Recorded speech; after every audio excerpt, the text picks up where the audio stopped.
Goedemoed Correctional Service Centre in Aliwal North in the Eastern Cape has been stabbed to death by an inmate after being held hostage at the centre with her fellow female colleague.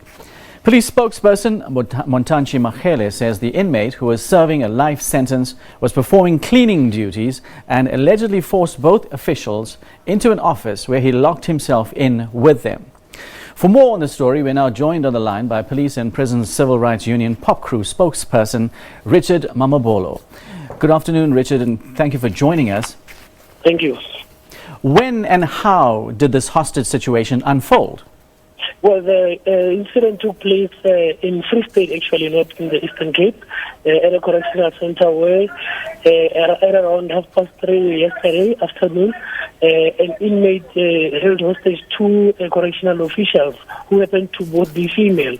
Now, immediately when the officials became aware that there was a hostage situation, they tried to negotiate, of course, and what we later learned was that one of the female correctional officials was stabbed to death, and the other one, apparently there are allegations of rape which still have to be confirmed, but what we know is that she's currently in hospital, and we've got our provincial secretary and the POPCRU team visiting this specific hospital just to check up on how she is doing.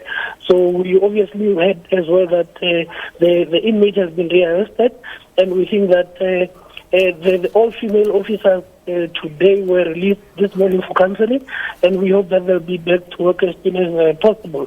But what we are actually worried about is the fact that the department has been ignoring the challenge of overcrowding and understaffing, which also has to do with the kind of shift patterns that are currently within our correctional centers across the country, by the way.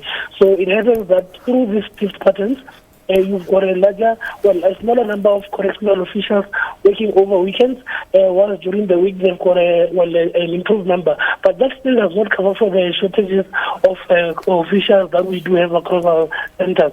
So under normal circumstances, all the altercations would take place when there are lesser correctional officials on duty at whatever given point. Now, what charges is the inmate facing? Well, there are still investigations, as I said earlier on. We will obviously be making full assessments, but the fact that we had a person who had been killed and, of course, holding people hostage, those would warrant charges that would obviously ensure that, corrective charges. The guy is already an inmate, by the way, and obviously we hear that he has been sentenced to many years. So what then happens when you get such people who are already being charged for matters, getting recharged again? We will obviously wait for the legal processes to take place, and we'll hear the outcomes thereof. Now, POPCRU is blaming overcrowding for the hostage situation. How is this so?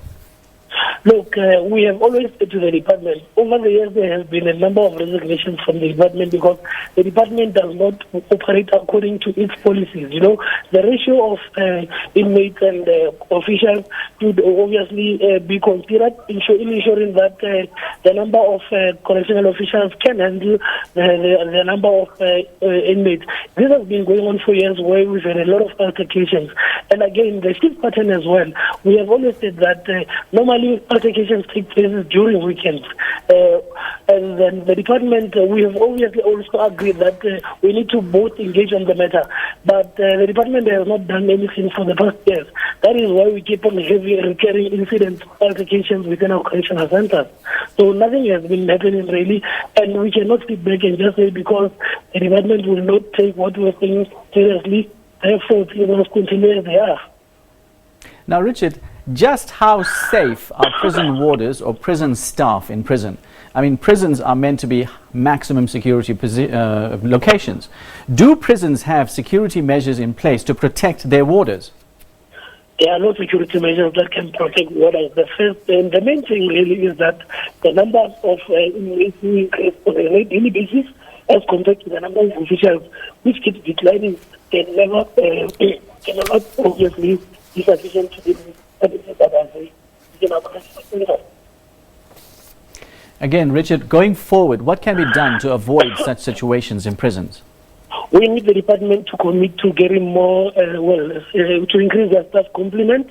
We obviously need, for example, to ensure that inmates become active, become proactive. Instead of them idling within correctional centers, they need to obviously be self-sufficient, to ensuring that they gain the necessary skills that they would obviously later use towards rehabilitating themselves. Currently, there is no rehabilitation taking place in our correctional centers, and over 85% of those who are released tend to recommit crime and reoffend because they are not gaining any form of skills. And yet, the core mandate of the Department of Correctional Centers is to ensure that there is rehabilitation. So none of these things are happening currently. And of course, you look at all the monies that were spent on individuals, which were supposed to obviously be going into ensuring that there is rehabilitation within our centers. It just speaks to the fact that the management of the Department of Correctional Services has been lagging in ensuring that the department performs its core duty.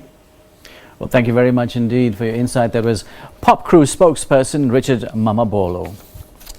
Moving to KwaZulu-Natal now, eThekwini Municipal Mayor Zandile Gumede